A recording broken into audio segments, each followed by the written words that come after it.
The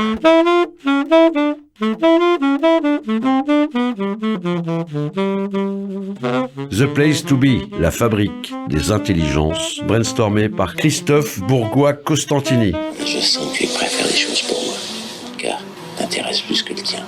C'est ça qui intéresse les gens, c'est que tu leur parles d'eux, pas de toi.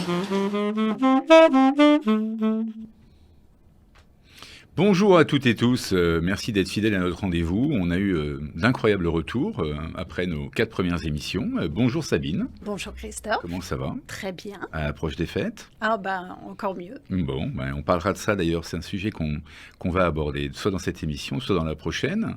Comme vous le savez, c'est une émission consacrée au coaching, au développement personnel, et émission dans laquelle vous pouvez participer, soit en donnant votre nom, votre identité, soit en la cachant, parce que vous pouvez poser des questions un peu personnelles, mais en tout cas, nous sommes là pour essayer de vous aider à y répondre, à répondre à vos problématiques, à y réfléchir. Et on a sélectionné aujourd'hui, au milieu de toutes les mails de questions que nous avons reçus, nous avons sélectionné deux questionnements, et notamment celui-ci, on n'aura peut-être pas le temps pour le deuxième dans cette première émission, mais en tout cas, on va répondre à la question et à la problématique de Christelle. Christelle, bonjour, ici c'est l'émission de Place to Be. Est-ce que vous êtes prête à participer ? On a sélectionné votre question sur le site, et je suis en compagnie de Sabine Grégoire, qui est psychologue, spécialiste des traumas et du monde de l'entreprise. Bonjour Christelle. Bonjour. Oui, je suis prête. Ok, est-ce que vous auriez la gentillesse de reformuler ou de formuler votre questionnement actuel ? D'accord. Alors, je suis actuellement en arrêt maladie, longue maladie, et en fait, je me pose des questions sur ma reprise du travail, j'espère dans quelques mois, à savoir comment réintégrer au mieux par rapport à l'absence, par rapport à une société donc qui avance évidemment sans que j'y sois, et aussi sans doute par rapport à mon état de fatigue qui sera toujours présent dans quelques temps, dans quelques mois. D'accord. En fait, réintégrer la société au mieux, voilà, avoir quelques astuces ou quelques conseils pour y retourner dans les meilleures conditions. D'accord, la question est très claire, Christelle. Avant de passer la parole à Sabine, est-ce que actuellement cette société prend des nouvelles de vous ? Est-ce que il y a un éloignement, certes, bien évidemment, géographique et physique, puisque vous êtes en arrêt maladie, mais est-ce que elle prend soin de vous ? Est-ce qu'elle fait du caring ? Est-ce qu'elle s'inquiète de votre sort ? Alors, elle s'inquiète beaucoup. J'ai beaucoup de personnes qui me contactent, qui m'envoient des SMS, qui m'appellent, qui viennent même me voir chez moi. Et donc, oui, ils sont très, très bienveillants. D'accord. Sabine ? Christelle, bonjour. Donc, vous allez avoir, quoi qu'il en soit, une visite de reprise lorsque vous réintégrerez votre entreprise avec le médecin du travail que vous connaissez ? Le médecin non, je sais pas trop. Non, à part pour une visite médicale, mais souvent ça change, donc non, pas spécialement. Parce qu'il y a toujours une visite de reprise, et je réagis à votre questionnement sur l'état de fatigue, puisque en fait c'est avec le médecin du travail que vous définirez les aménagements nécessaires ou éventuellement nécessaires pour une reprise qui soit la plus confortable pour vous. Donc déjà au niveau de la fatigue, je pense que vous n'avez pas trop de soucis à vous faire, si ce n'est qu'effectivement, il y aura une réadaptation à un rythme différent, bien entendu. Oui. Et là, il faudra être indulgente avec vous-même aussi, puisque le rythme étant tellement différent entre un arrêt maladie et une réintégration que par définition, ça prend un petit peu de temps. De même que vous avez certainement pris un petit peu de temps à vous adapter à un rythme beaucoup plus lent lorsque vous avez été arrêté. Tout à fait. Donc, l'indulgence vis-à-vis de vous-même, la visite de reprise qui vous sécurisera au niveau de l'adaptation, éventuellement du rythme de travail pour une reprise. Quant à vos autres questionnements, alors déjà, effectivement, vous avez dit à Christophe avoir beaucoup de nouvelles de la part de vos collègues. Donc ça, c'est un soutien qui est important pour vous, qui prouve aussi que vous serez accueillis, comme vous le disiez, avec bienveillance, autant qu'ils le sont avec vous aujourd'hui. Quant à la réintégration d'une entreprise qui a continué à fonctionner en votre absence, le mieux est peut-être de prévoir régulièrement des points avec les personnes avec lesquelles vous interagissez dans l'entreprise pour voir un petit peu où en est tel dossier, où en est tel projet, où en est tel avancement. D'accord. Oui. Mais j'ai quand même une question, Christelle, parce que à vous entendre comme ça, mon intuition me dit que vous êtes plutôt...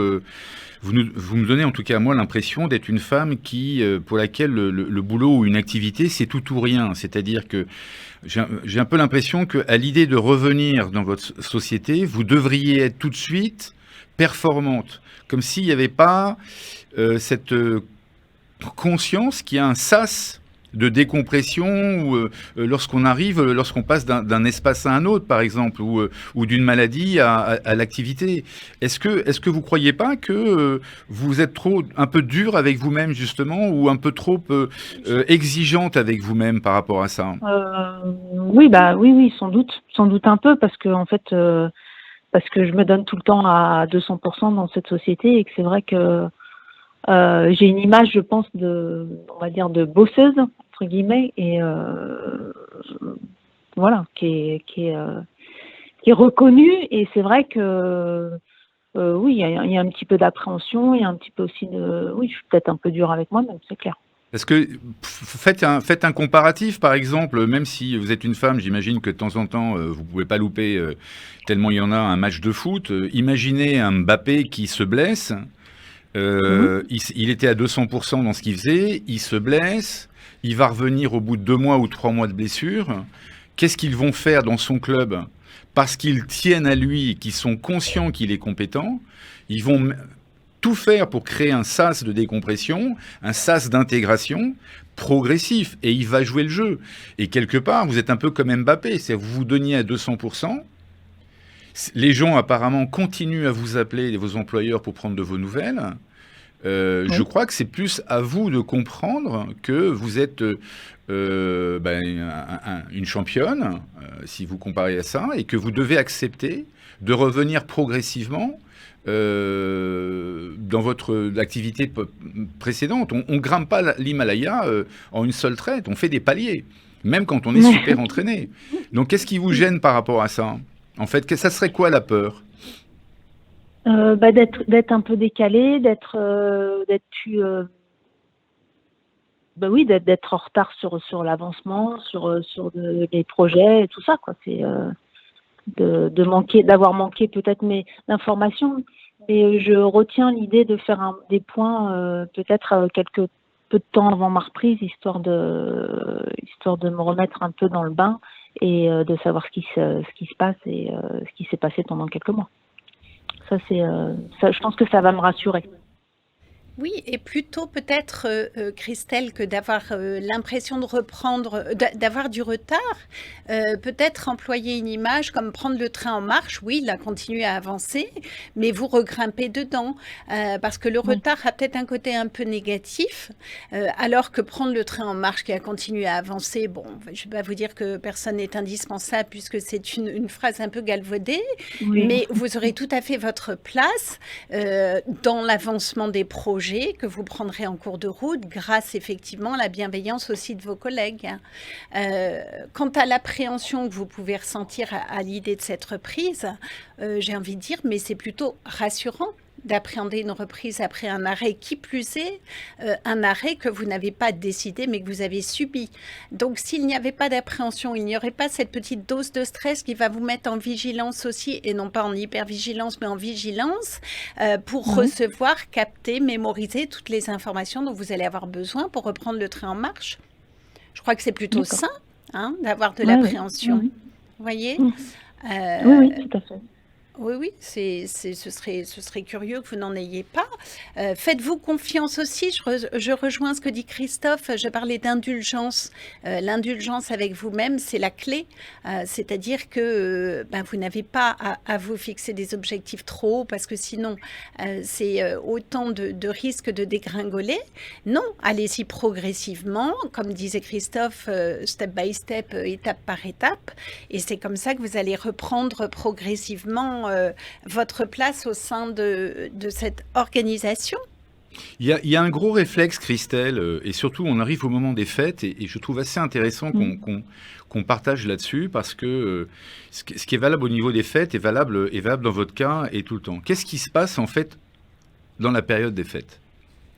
On fait énormément de résolutions. On prend énormément de bonnes résolutions. Il y a la majorité des gens... une fois le réveillon passé, se disent en 2022, je vais arrêter de me faire ci, je vais arrêter de faire ça, etc.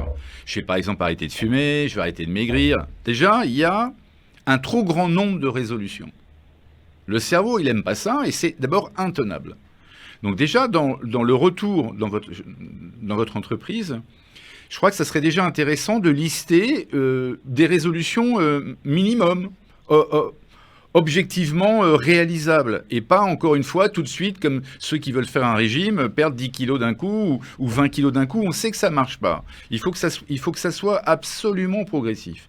Et je crois que c'est très intéressant, puisque vous demandiez des recettes ou des conseils, je crois qu'il faut se donner des petits challenges, des petites gouttes d'eau que vous pourrez atteindre.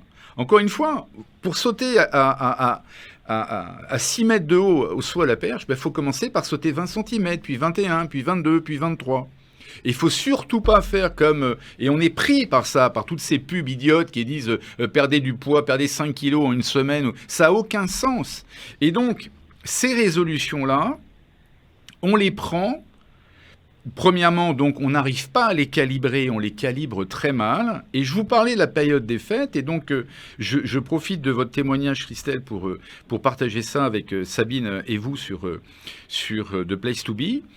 Figurez-vous que on a découvert quel était le moteur, l'essence de la volonté et du self-control. Ce sont des études américaines, et en fait... le moteur du self-control et de la volonté, donc la volonté de réintégrer une entreprise ou de décider quelque chose, c'est notre taux de sucre dans le sang. Il y a une corrélation directe entre le sucre que nous prenons et le stress, la gestion du stress et la volonté. Donc ça, c'est très intéressant. Pourquoi ? Parce qu'au moment des fêtes, alors que nous sommes gavés de foie gras, de chocolat, de vin, etc., notre stock de sucre est énorme. Et ça envoie des neurotransmetteurs à notre cerveau qui nous disent oui, tu vas avoir plein de volonté, tu vas donc pouvoir à la fois grimper l'annapurna, pouvoir, dans votre cas, réintégrer la boîte et te remettre à 200%, etc. En fait, ça ne fonctionne pas. Ça ne fonctionne pas parce qu'on est dopé par un mauvais carburant. Et c'est un sujet assez intéressant, notamment dans votre cas et dans l'absolu, parce que je vais vous raconter une histoire véridique. Figurez-vous qu'aux États-Unis, vous aviez, si vous prenez par exemple 15 criminels qui méritent entre 5 ans de prison ou 10 ans de prison. Comme vous le savez, les criminels vont être jugés par un jury, une cour d'assises, avec des avocats, avec un président, etc. Et ça va être une notion d'appréciation. Figurez-vous que ceux qui sont jugés entre 9h du matin et 10h30 du matin, tiens, c'est une colle que je vous pose, Christelle, et à vous tous, téléspectateurs. Ceux qui sont jugés entre 9h du matin et 10h30 du matin, est-ce qu'ils prennent 5 ans de tôle ou 10 ans de tôle ? Ceux qui sont jugés entre 10h30 et midi, est-ce qu'ils prennent 5 ans de prison ou 10 ans de prison ? Ceux qui sont jugés entre 14h et 16h30, est-ce qu'ils prennent 5 ans de prison ou 10 ans de prison ? Et ceux qui sont jugés entre 16h30 et 18h, est-ce qu'ils prennent 5 ans de prison ou 10 ans de prison ? Eh bien, figurez-vous que ceux qui sont jugés le matin entre 9h et 10h, ils prennent 5 ans. Ceux qui sont jugés entre 10h30 ou 10h et midi, ils prennent 10 ans. Ceux qui sont jugés entre 14h et 15h30, ils prennent 5 ans. Et ceux qui sont jugés entre 16h30 et 18h, ils prennent 10 ans. Pourquoi ? Parce que les jurés perdent patience. Les jurés perdent leur self-control. Pourquoi ? Parce que lorsque je sors d'un petit déjeuner avec des œufs, du bacon ou peu importe, je fais le plein de ma volonté. J'ai plein de bon sucre dans mon cerveau.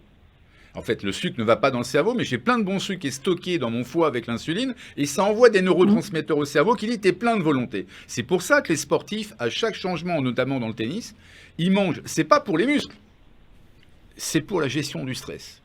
Les fruits séchés, etc. Donc, de 9h du matin à 10h du matin, les jurés sont bienveillants parce qu'en fait, ils sont tolérants, parce qu'ils ne sont pas énervés, ils sont dans leur self-control, donc ils donnent 50 tôles. Mais à force de réfléchir sur les dossiers, on tire petit à petit sur la gestion du stress et donc sur notre stock de volonté.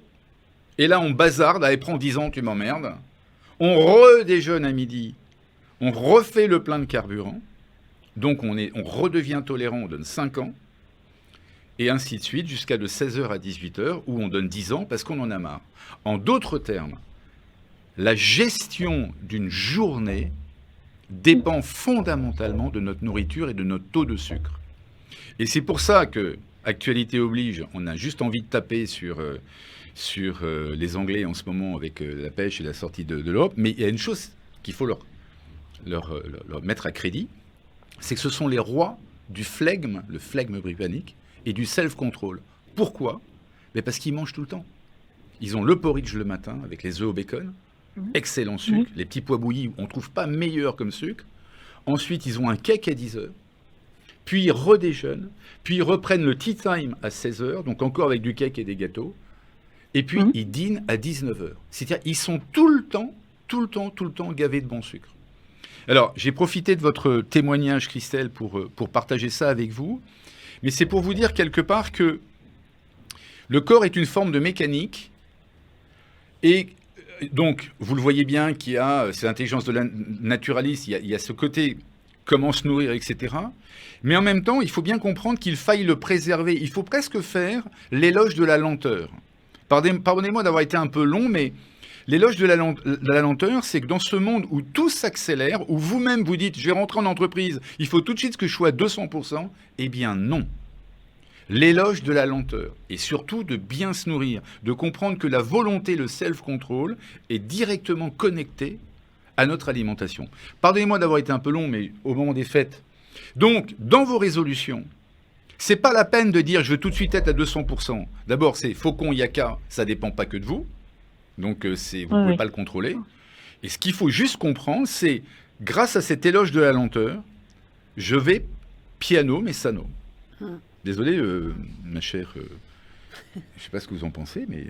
Non, c'est intéressant. Christelle, comment vous comptez, entre guillemets, vous en servir de ce que vous a développé Christophe ? Alors, effectivement, il faut que j'apprenne à être un peu plus indulgente avec moi. Et l'idée que vous m'avez donnée, Sabine, de faire des points peut-être aussi avant pour...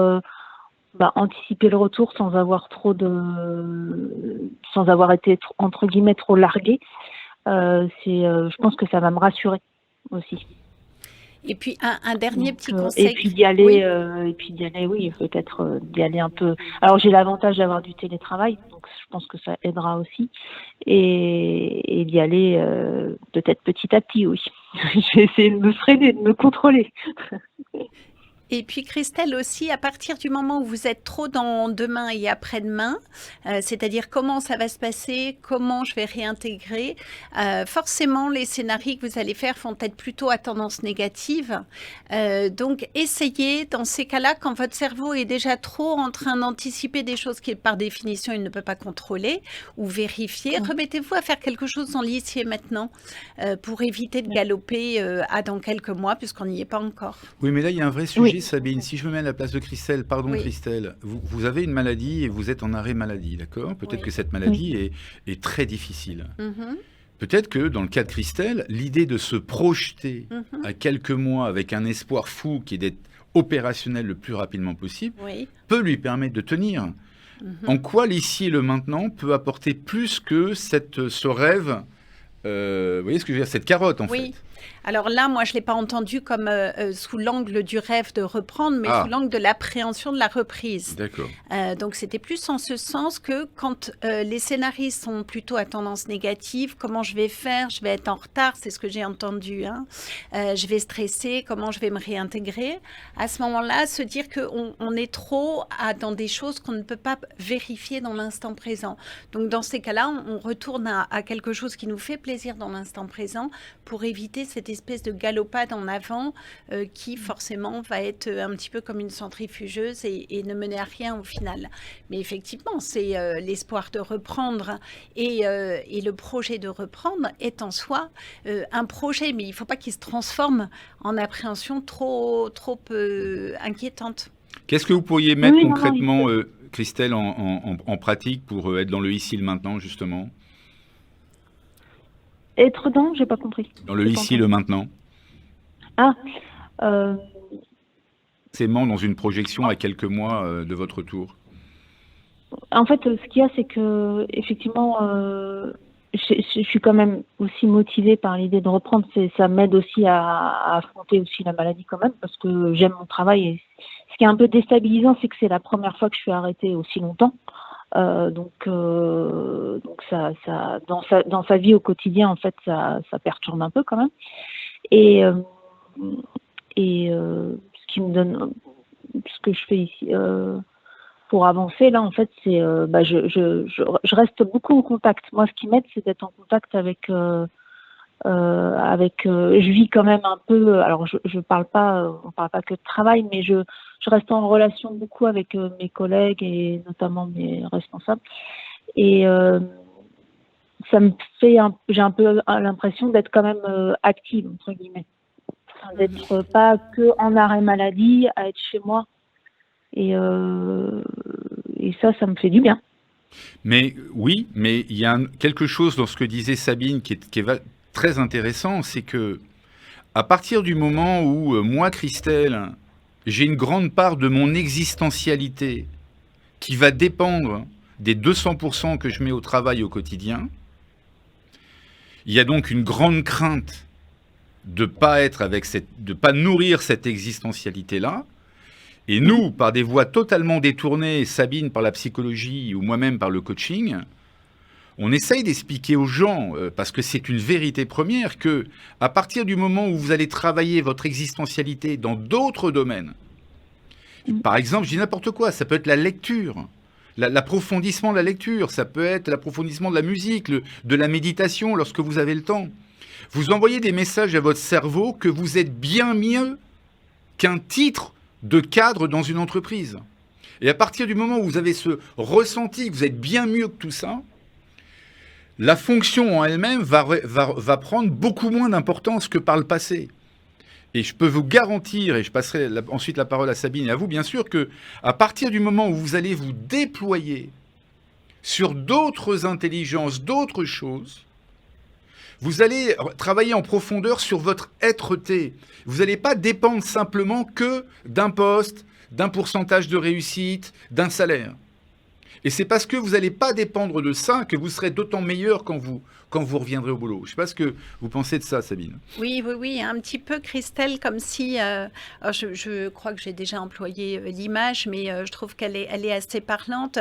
Si votre vie était un bateau et votre bateau ne peut pas prendre des risques si la cale est en un seul morceau. C'est-à-dire si c'est essentiellement le travail et qu'il y a une voie d'eau, à ce moment-là, le bateau risque de couler. Alors que si vous investissez dans d'autres domaines de vie que le travail, à ce moment-là, vous rééquilibrez à votre façon, puisque chacun a des façons singulières d'investir des domaines de vie. Mais par exemple, la vie sociale, le temps pour vous, avec des activités, effectivement, qui peuvent être des activités artistiques, culinaires, je ne sais. Et puis la vie de famille. Et voyez, du coup, vous avez la vie professionnelle, la vie de famille, la vie sociale, le temps pour vous, et vous trouvez votre équilibre entre ces différents domaines de vie, et c'est d'autant plus une garantie, entre guillemets, d'une reprise qui pourrait être tout à fait sereine, en tout cas la plus sereine possible, parce que vous aurez réinvesti d'autres domaines. voyez, je ne sais pas D'accord. si c'est clair. Oui, oui. Oui, oui, Christelle. si, c'est très clair. Oui, oui, c'est très clair. C'est presque, c'est Ça presque m'oriente si vous... même. Comment? Ça m'oriente même dans des, dans des C'est idées presque là, si vous voulez, votre construction de vie, elle est dans énormément de quantitatifs, 200%, le salaire, je dois rentrer dans quelques mois, ce sont des datas, des chiffres, du mesurable, mais ça reste du quantitatif. Et l'idée avec Sabine, là, c'est de vous proposer de réfléchir plutôt à du qualitatif. Il faut arrêter de mesurer votre vie. Ça n'a aucun sens. Aucun sens. Est-ce qu'on peut mesurer un orgasme, une joie, une peine? Non. C'est pas mesurable. Et pourtant, c'est dans notre construction d'individus depuis des millénaires. Donc, ce qui est important pour des gens qui sont très axés sur le quantitatif, et je comprends, on en a besoin du quantitatif, il faut surtout et surtout développer des fonctions qualitatives dans votre vie de tous les jours. Ça, c'est primordial, Christelle. D'accord. Partagez cette Je le avis. note. Bon. Écoutez, on vous remercie énormément. On arrive au terme de cet échange. J'espère que ça vous aura apporté quelques pistes ou déjà faites bien de pouvoir se confier comme ça. Merci vraiment de votre confiance. Sabine, peut-être un petit mot ou, Oui, ben, j'ai envie de dire à propos de confiance, faites-vous confiance, Christelle, essentiellement. Oui. Hein. Et puis voilà, qui va piano, va sano. Très bien. Christelle, joyeuse fête. Merci Un gros beaucoup. pour ce que vous traversez, mais nous n'avons aucun doute ici. Ça s'entend à la voix. Vous avez une très belle voix et qui porte beaucoup de je suis choses. positive. Donc, on vous souhaite de joyeuses fêtes et merci encore pour votre témoignage et votre confiance à notre égard. À Merci bientôt. beaucoup. J'ai noté Merci. les points clés. Merci beaucoup à vous. Merci à vous. Au Christelle. revoir. Et c'est la fin de cette émission, donc consacrée au développement personnel et au coaching. Qu'est-ce que vous en pensez, Sabine, de ce témoignage et de ce qu'on vient de ressentir là Ben, ce témoignage m'évoque quand même la place que prend l'identité professionnelle aujourd'hui dans notre société. Et il est vrai que quand on a des ruptures comme ça dans cette identité professionnelle, comme Christelle, avec quelque chose qui est subi, bien entendu comme la maladie, c'est effectivement assez complexe de trouver sa voie, de cheminer. Donc c'est important surtout de ne pas rester seul, puisque la rupture est également rupture sociale, puisque c'est essentiellement le temps qu'on passe au travail qui nous permet aussi d'avoir des relations sociales au-delà de la réalisation personnelle. Voilà, donc surtout ne restez pas seul quand vous êtes confronté à ce genre d'événements de vie qui sont des étapes et des parcours complexes. Très bien. Merci pour votre écoute et votre attention de cette émission d'aujourd'hui. Vous pouvez donc poser vos questions sur pdatv.fr, Place des Audacieux, l'émission The Place to Be, et à la semaine prochaine. The Place to Be, la fabrique des intelligences.